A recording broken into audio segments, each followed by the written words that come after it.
pourquoi il y a autant de gens qui sont mobilisés. C'est tout simplement parce que la Convention NAE estime que l'intérêt de l'enfant prime et reste supérieur. En première instance, la juge a conclu sur 20 pages toutes les raisons pour lesquelles Lily ne pouvait surtout pas rentrer et le drame que cela engendrerait pour elle. Par contre, en appel, dans les conclusions, il n'y a pas une ligne sur elle.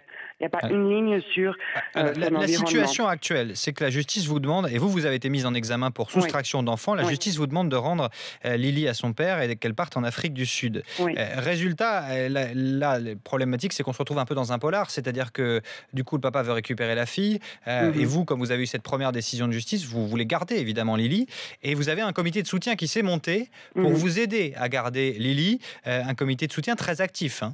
Oui, parce que si vous voulez, Lily a été faite expertiser par un expert de la Cour qui a estimé qu'un départ et une séparation de sa maman serait absolument dramatique et irréversible pour elle.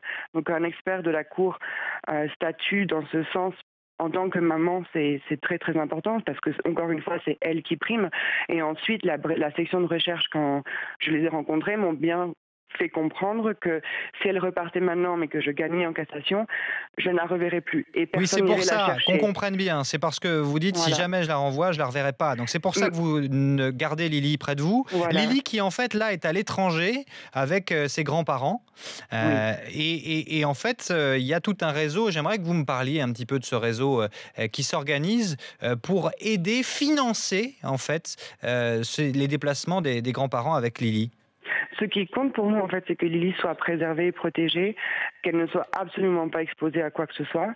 Et ensuite, en ce qui concerne mes parents, disons qu'ils ont un travail de grands-parents à devoir gérer et s'assurer que Lily est heureuse au quotidien. Et ça, c'est un travail énorme, sachant qu'elle a 2 ans.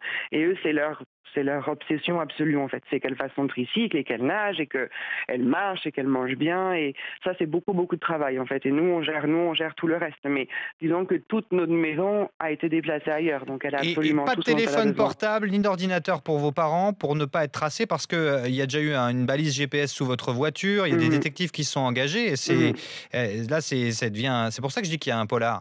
Mais non. Alors ça, par contre, je veux revenir là-dessus parce que c'est important. Ce que je subis de la part de père de Lily, c'est juste une suite de ce que je vivais là-bas. C'est pas du tout une réaction à ce qui est en train d'arriver. C'est la suite parfaite de ce que je vivais en Afrique du Sud. Mais et la juste raison pour laquelle expliquer, j'ai divorcé. c'est pour ça que, et c'est pour expliquer avec ces balises sous votre voiture et ces surveillances, c'est pour ça que le comité de soutien et des volontaires se relaient pour empêcher qu'on puisse retrouver Lily. Et surtout pour qu'elle reparte et qu'elle vive ce que moi j'ai vécu et que je ne la vois plus. Ah oui, c'est pour ça, parce que la brigade de recherche m'a bien dit, la France n'enverra personne, si vous gagnez en cassation, personne n'ira la chercher pour vous. Donc, vous gagnerez, mais on ne pourra rien faire. Donc, voilà, elle sera partie.